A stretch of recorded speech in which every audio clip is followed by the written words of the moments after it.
Have you ever been scrolling through Pinterest or Instagram, looking at all the beautiful places you'd love to go, but then your brain just goes, okay, but solo travel just isn't for me. Even the idea of it literally terrifies me. So you close the app and you file that dream trip away under the seemingly never-ending maybe someday list, which I know we all have one, sitting in our notes app gathering dust right now. But what if you didn't have to wait for that fear of solo travel to disappear before you go? And what if you could finally start putting some of those maybe someday trips into action? I want to tell you something now, and honestly, I really wish somebody had told me this before my first solo trip. Because you see people solo travelling on social media and they appear so fearless that it almost makes you think that there is something wrong with you for being scared about it. But it is completely normal to feel scared to travel alone, especially as a woman. And it doesn't mean that solo travel isn't for you. Welcome to the Anxious Solo Female Traveller, the podcast for women who dream of travelling solo, but anxiety, overthinking, or a million what-ifs have held them back. I'm Katie, and over the last 5 years, I've travelled to 24 countries solo, with my anxiety and social anxiety along for the ride. And no, solo travel didn't magically cure me.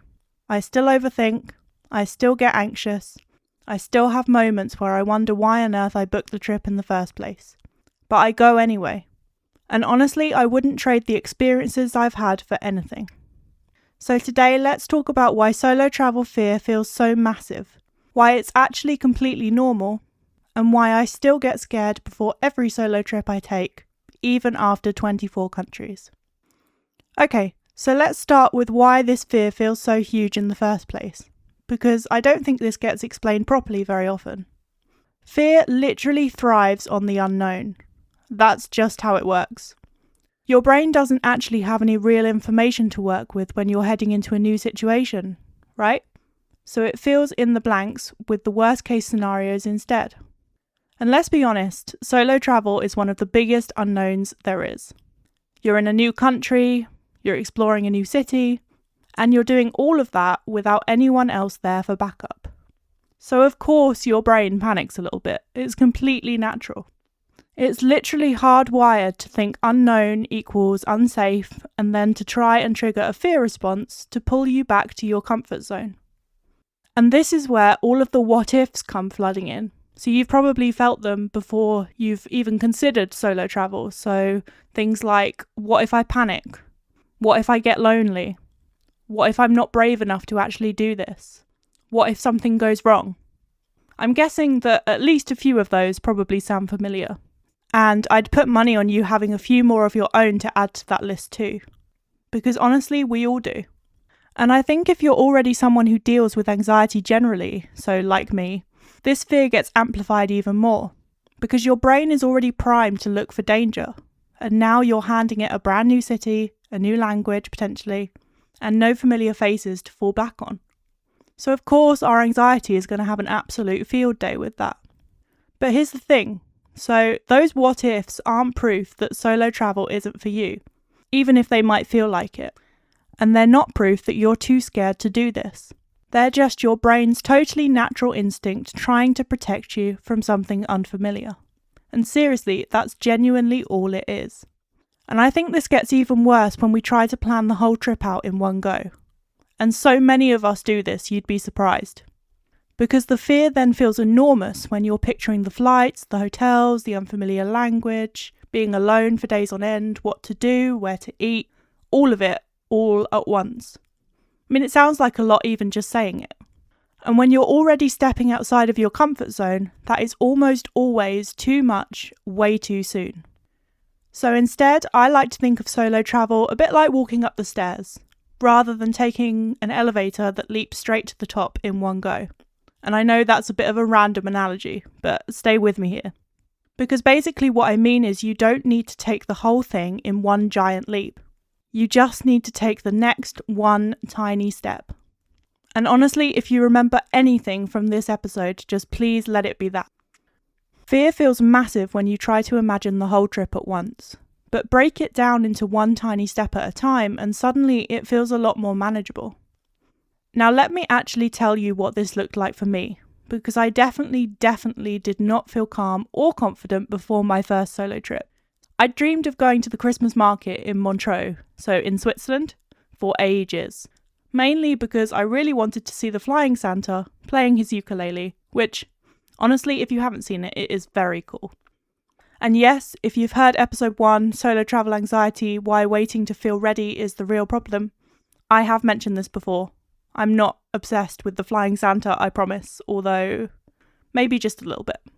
But anyway, I had zero self-confidence, and I had and still have anxiety and social anxiety. Which, if social anxiety is the bit that's holding you back specifically, I've got a whole other episode planned for that, which will go so much more in depth, so make sure you subscribe so you don't miss it. But anyway, back to Switzerland. My brain worked completely overtime before I'd even booked anything, so I was terrified. Every single what if I could possibly imagine got louder and louder and louder, and I kept trying to figure out the entire trip before I would even let myself commit to it. I thought that was the sensible thing, right? I mean, anxiety doesn't like uncertainty, so I tried to remove the uncertainty before I committed. But by doing that, I was just overwhelming myself and making the fear worse. And I'm not exaggerating when I say I tracked a hotel's website for an entire month. Just because I was too scared to actually press book. And when I finally did, guess what? The price had gone up since I first found it. And not by a little bit either. I was booking a full-on 5-star hotel in Montreux because it was right by the market and I didn't want to walk back anywhere else alone in the dark. So it was a lot. But price aside, looking back now, I know exactly what that was. That was me stalling. That was me, or at least my anxious brain, trying to stay in my comfort zone for just one more day, and then one more day after that, until eventually it was January and I'd run out of chances, probably. And even once I had booked it, paid for it, the whole thing, I still stood at the airport gate, genuinely wanting to run home instead of getting on that plane. I mean, my family still think I was being so brave that day, and I just remember thinking if only they knew how close I came to just turning around and going straight back to the car park. To be honest, I might well have done that if I wasn't far too anxious to even contemplate asking to be let out of the airport after I'd passed security. But here's what I wish somebody had told me back then. I didn't need the whole trip figured out to book it. That was just fueling the fear even more, if anything. I just needed to take the one tiny next step. And I know that's not the polished, confident version of solo travel that you usually see online. But it is the real one for a lot more of us than you'd probably think. So let's talk about the big question you're probably wondering. Does this fear ever go away? And the honest answer is not completely. And I'm sorry, I really wish I could tell you something different. But it does at least change. You see, I still spiral before every single one of my solo trips. Even now, 5+ years and 24 countries in. And a lot of the same what-ifs still show up just as loud as they were before Switzerland. Genuinely, my brain still tries to convince me that this trip, this time, is the one where it all goes wrong. And it never has been yet, but try telling my anxiety that at 11 o'clock the night before a flight. But the difference now is that I know I can travel with my anxiety instead of just waiting for it to disappear first. And every single trip I've taken, no matter how scared I was before it or during it, has given me memories I genuinely wouldn't trade for the world. So no, I can't promise you that the fear ever fully goes away. But I can tell you that you'll learn to quiet it, just a little bit more, on every trip that you take. And whether it's your first trip or your 30th, you're still stepping outside your comfort zone. So of course it's natural for your brain to react to that. And by the way, I'm not telling you any of this to put you off. I'm telling you so you know that however confident people may look on social media, for most of us, that underlying feeling never really goes away. Which is honestly why I built this whole community in the first place. Because I wasn't seeing myself reflected in all the confident content online. And I wanted you to know that you're not the only one going through this. Now, I also get asked a few different versions of this same question a lot, so I wanted to run through them quickly too. The first one, and by far the most common, is why am I scared to travel alone as a woman specifically? And honestly, it's still partly what I said earlier, your brain treating the unknown as a threat. That doesn't change. But I think there's an extra layer on top of it when you're a woman, because it's not just your own internal what-ifs doing the work here. It's what we get told constantly. So whether that's by well-meaning family members or by the news or by pretty much everyone really, that this particular thing is dangerous for us specifically. So it stops being just your anxiety talking and it's actual outside messaging reinforcing it too. And that makes it so much harder to separate what is genuinely risky from this is just unfamiliar and I've been told my whole life to be scared of it. Which is exactly why preparation matters so much more than luck here. It's not about ignoring safety, but about doing the practical stuff, like knowing your accommodation is in a well-lit street, knowing your transport plans and having backups, saving emergency contacts, all of that makes a real difference. And that way, you can actually tell the difference between real risk and inherited fear, instead of assuming solo travel is dangerous by default, just because that's the story we've all grown up hearing. And the second one I get a lot is, should I even travel if I have anxiety in the first place? And yes, genuinely plenty of women with anxiety travel solo, myself very much included. You don't need your anxiety to disappear first. You just need to take one small step at a time rather than trying to feel totally fearless before you book. And then also, is this travel anxiety actually common, or does everyone else genuinely feel fine? Like, do people actually feel scared of solo travel? Because it sure doesn't seem like it. And I want you to know that it's extremely common, especially before a first solo trip. Most solo travellers you see online have felt some version of exactly this, even if the highlight reel on social media doesn't show it. And the last point I want to address is what actually helps with travel anxiety. And the answer isn't some big, dramatic mindset shift like you might think it is, or becoming a totally new person overnight, because that's just not realistic. It's genuinely just breaking your trip down into one tiny step at a time, rather than trying to plan or feel confident about the whole thing at once. And that's it. That's the whole secret, if you can even call it that. So now we've covered the why, let's talk about what this fear doesn't mean, because I think that this part matters just as much. Feeling scared to solo travel doesn't mean you're not brave enough. It doesn't mean you're not cut out for it. It definitely doesn't mean that booking the trip would be some kind of mistake. And it also doesn't mean that solo travel is inherently dangerous. Because fear and danger are not the same thing, even though your brain will try really, really hard to convince you that they are. What this fear does mean is that you're human, and you're about to do something new. And there's this belief floating around that confidence is something you're just supposed to have before you book. Like it's meant to be already sitting there waiting for you. But confidence just doesn't work like that, although I think we all wish that it did. The biggest thing I've learned over the last 5 years is that confidence is built through action. It's never something that magically happens overnight.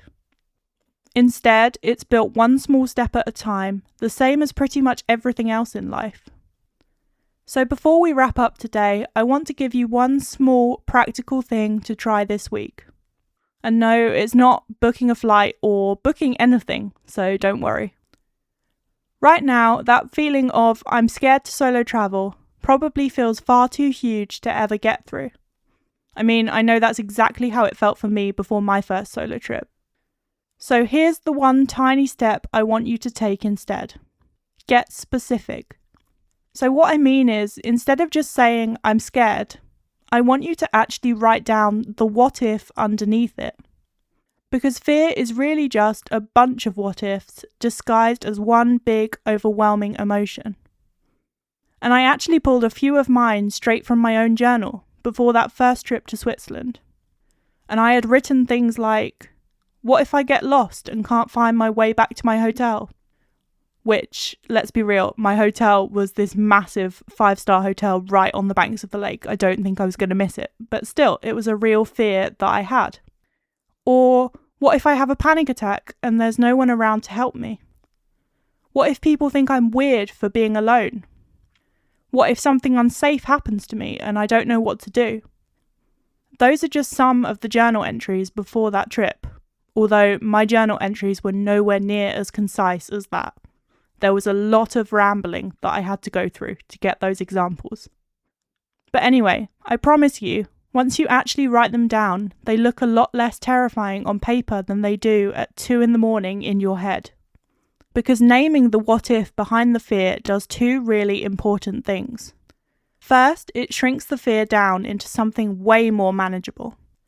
And second, it means you can actually do something about it, instead of just fighting the emotion itself. Because once you know exactly what you're scared of, you can start taking small, practical steps towards that one specific thing. So not the whole trip, just that one thing. So that's your task this week. Grab your notes app or a notebook, whatever works for you, and get specific about your what ifs. And look, I know some of you are sitting there thinking, Katie, I don't have one what if, I have about 40. And honestly, same. My brain has never once struggled to come up with more material. But even if you've got a whole list, write down every single one. Because what actually helps with travel anxiety more than anything else isn't trying to plan or feel confident about the whole trip at once, but breaking it down into exactly that, one tiny step at a time. So if you've been waiting to feel completely fearless before you book your first solo trip, I really hope this episode has given you permission to stop waiting for that. Feeling scared doesn't disqualify you from solo travel. It just means you're human and you're considering something outside your comfort zone. You don't need to feel fearless before you book. You don't need to have it all figured out. You just need to take the one next tiny step. And honestly, if you take one thing away from this episode, I'd love it to be that the fear you're feeling right now isn't a red flag telling you to stop. It's just your brain doing its job a little bit too enthusiastically. You get to feel scared and still take the step anyway. Those two things are allowed to exist at the same time. And if you're sitting there thinking, okay, I want to do this, but I genuinely have no idea where to start, that's exactly why I put together my free email course, 7 days to your first solo trip, even if you're anxious.